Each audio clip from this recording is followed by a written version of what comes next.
It sucks when you try to avoid spoilers like I do. So you scroll really fast past posts on Facebook and news stories and all of that about a certain show that you're watching because you don't want to learn anything too quickly. And yet, just by seeing an actor that's involved in the most recent season, you kind of get spoiled on a lot. What's up, guys? Mason the Brock Henderson here, and this is Stranger Things Season 3, Episode 7, The Bite. Very good build up to the season finale. A lot of great moments in this.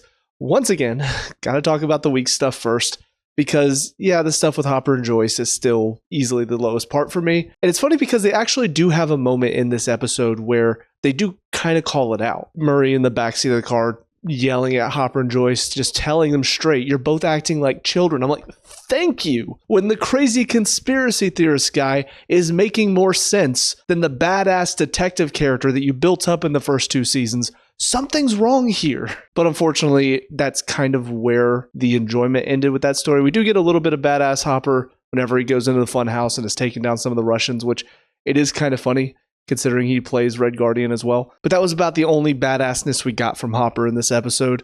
Because, yeah, they're acting like children in the car, yelling at each other. And even when Murray does call them out, he then goes on too far into the joke.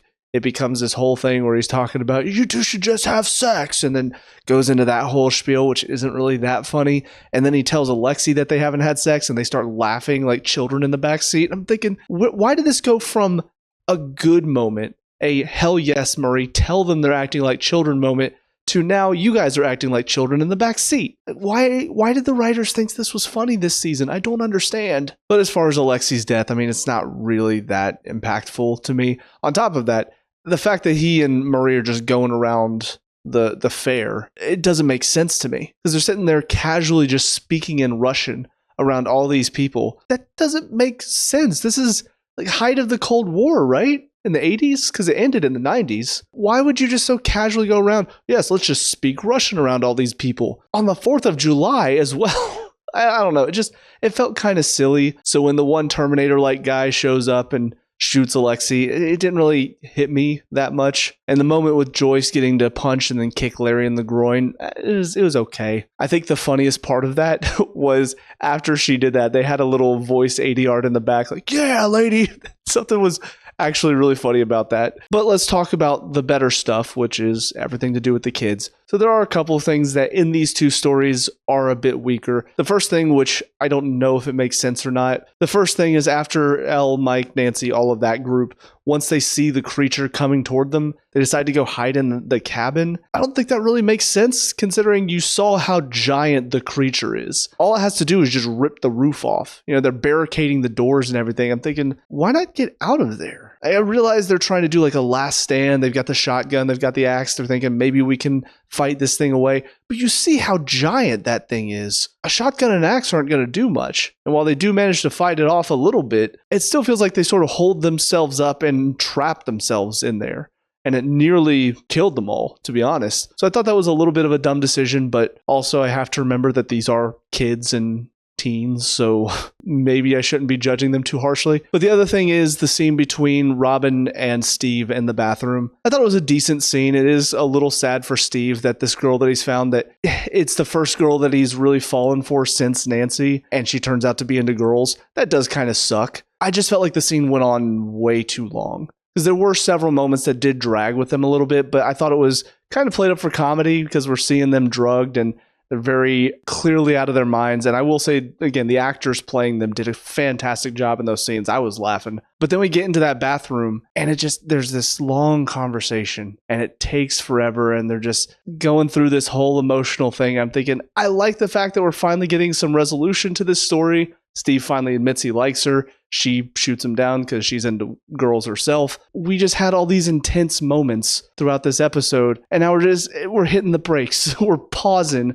to have this long scene between them in the bathroom. It was a well done scene. I just think because of everything else going on, the length of the scene is really what kind of took me out of the episode for a minute. I was sitting there thinking, okay, can we get back to the main story? Like, they're doing fine. They're acting their asses off. The music really fits in there as well. There's a lot about the scene that works. I just don't think it was very well placed in the episode. But those are the only two things in the episode that stood out to me that were just not as good as everything else, because everything else is a hell of a lot of fun. Again, seeing Steve and Robin be drugged and then Dustin and Erica kind of have to be the grown-ups leading them everywhere. Erica has grown on me now because they have toned down her character a lot, and it is kind of funny to see her be involved now. But yeah, that whole story was just a lot of fun to watch as Dustin's trying to figure out a way out of there and eventually leading to them being saved by Eleven at the end. And everything to do with Eleven's side of the story and all of that group is very intense. And there are several moments, once again, a couple of moments that maybe take a bit of a detour. We see Mike and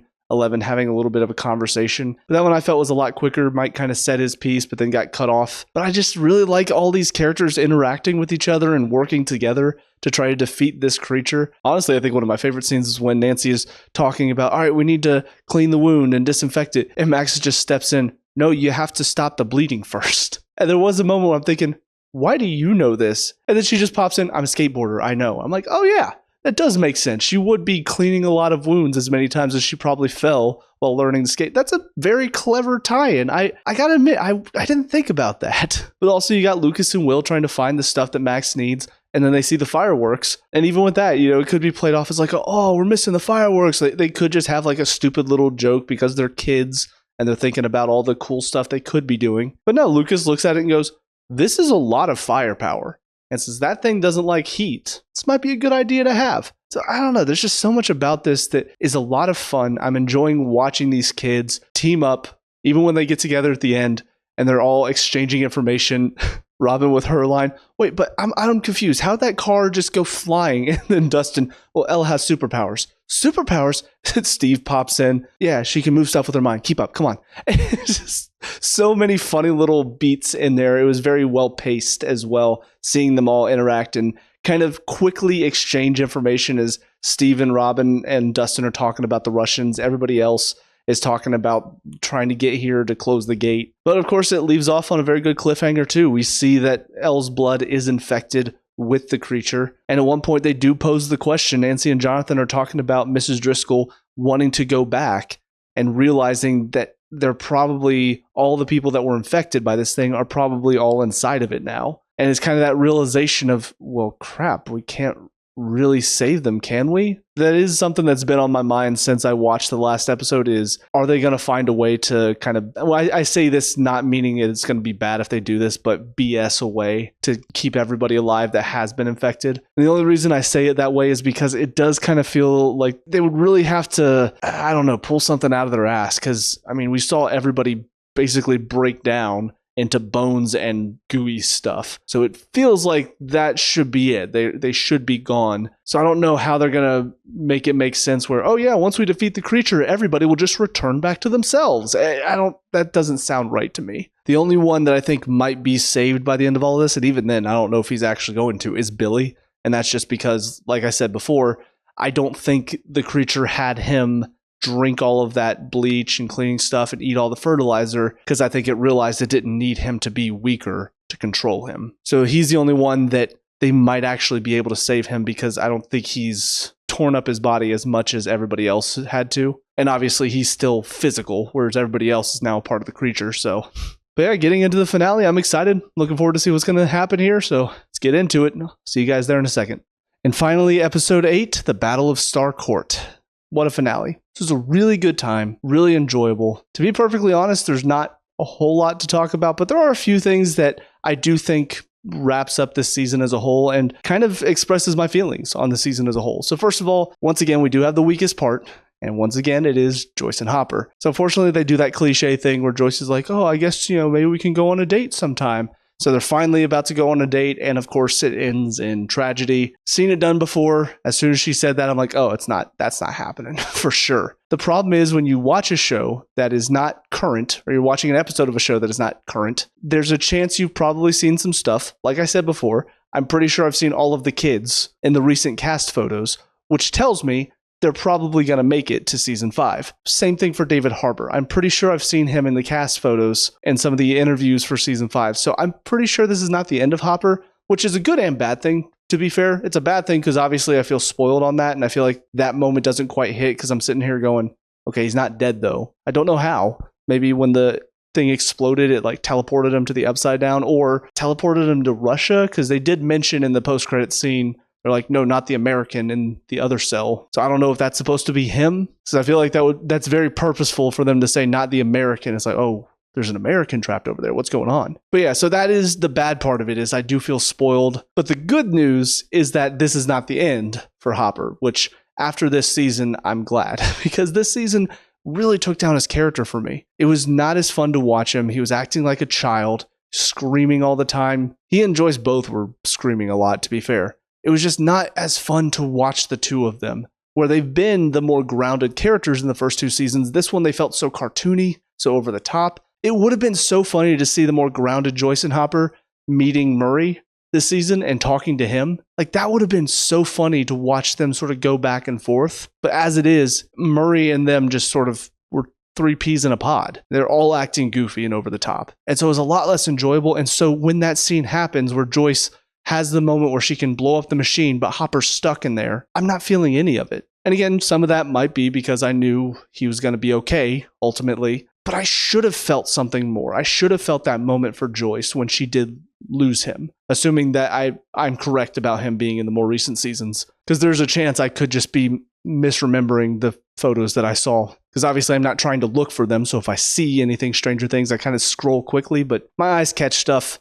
I'm pretty sure I've seen him, so whatever the case. But I do think that encapsulates my overall opinion of this story for this season, is how disappointed I was with this. Hopper was my favorite character in the first two seasons, and to see him regressed into this child, acting all bratty and jealous because she's talking to other guys, even though she's talking to them because she's trying to get answers about what is going on, and he's just fully focused on, no, I want to date her. It just really regresses his character, and it makes him so much less interesting. So I'm very disappointed in that, and it's definitely the weakest story for me this season. But looking at the rest of the finale, it was so much fun. Seeing all the kids band together, they all have their moments. Dustin has his moment with Susie, which did go on a little long, but it was still funny. Listening to him sing the never-ending story was so well timed.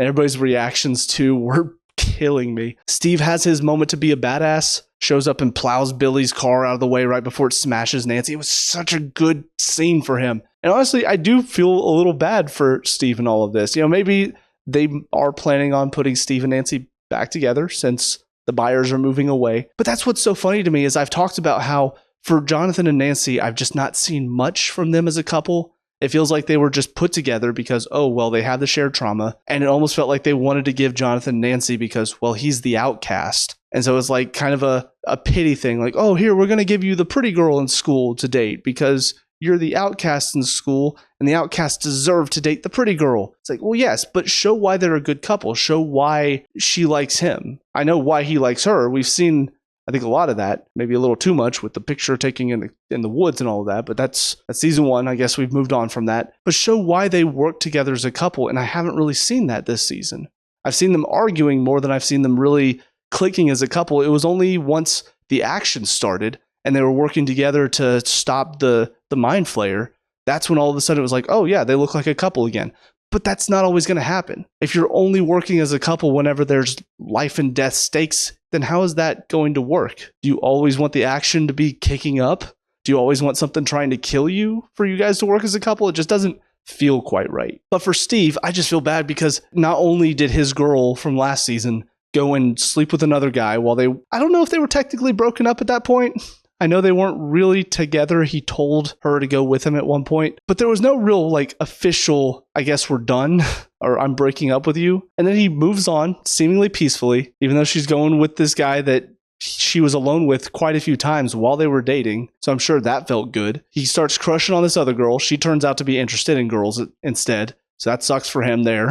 And then at the end, he still mans up and saves Nancy's life. I just feel bad for him. I'm like, could you just let him have Nancy now that Jonathan's moved away? Because while their relationship wasn't that deep either, it still felt kind of sucky for him that she just sort of moves on and he's just sort of stuck with nothing. I don't know. I feel bad for him, and I kind of want him to get the girl now. I don't dislike Jonathan. I feel bad for him that he's now moving away from this girl he's into, but I just don't really see the two of them as a couple. I don't know. Maybe that's just me. But also, I do love the fact that the fireworks came back. All the ones that Lucas picked up, they use them against the monsters. It's just so well done. using them as sticks of dynamite. But let's talk about the biggest thing in this finale, which is, of course, Billy. And what a turnaround. For a character that I cared nothing about, that was my least favorite part of season 2, to come back here at the end. And we had a couple of moments with him 2 episodes ago where we got to see a little bit of his backstory. We got to see a little bit about what is keeping him under control of the Mind Flayer, the pain that's really causing him to suffer and lash out. We dug into that. We saw how it was being used to control him. And so right here at the end, when he gets that moment, he manages to turn it around, get control back, manages to sacrifice himself to save Elle. It's just such a well done scene. And that plus the emotion from Max whenever he dies, it was so well done. The acting was so good. I got choked up. I didn't get choked up at the moving away, partially because I know they were coming back. I didn't get choked up at Hopper's death. That hurt. I wasn't like bawling, but watery eyes, a little bit of a sniffle. Might be sinuses, to be fair. But it got to me. It was very well done, and it's such a good moment for a character like Billy, who has been not really much last season. He wasn't really much of anything. He was just there for that one scene at the end to be a bit of an antagonist, to be a bit of a threat, but they really did a lot with him this season, turned him into the main threat, gave him a little bit more as far as his depth of character, and then gave him that moment to turn it around at the end and sacrifice himself, and it was just perfect. Perfect. What's the meme? Down to the last minute detail or something like that. But yeah, it was just very well done, and honestly, probably my favorite part of this season was everything to do with Billy, how well they handled his character. But I think ultimately, that's it. There's not really much else to talk about for this final episode. The rest of it was really fun. I was enjoying myself. And looking at this season as a whole, I talked about my favorite thing from the season with Billy, my least favorite thing with Hopper and Joyce. There's not much else to say. The action was fun. The music was really well done. The acting was good. The writing was kind of hit or miss. There were some moments that I felt really worked and really got me invested. A couple scenes got me laughing hard. And then there were some scenes that got kind of frustrating and felt like, I don't think it was lazy writing. I think they just made a bad choice with what they did with Hopper and Joyce, unfortunately. And that can happen sometimes. I mean, it could have just been a couple of writers popped into the room. They're like, hey, what are we doing with Hopper and Joyce this season? I don't know. Maybe we just have them maybe hook up. Maybe they bicker and argue a lot. That could be fun, right? And unfortunately, it just didn't quite work out that way. But I think overall, if I'm still having a good time, that's the sign of a good show. It can make me frustrated. It can get me annoyed. But if I still have a good time, if I still laugh, if I look back and go, I liked that, that's a good sign.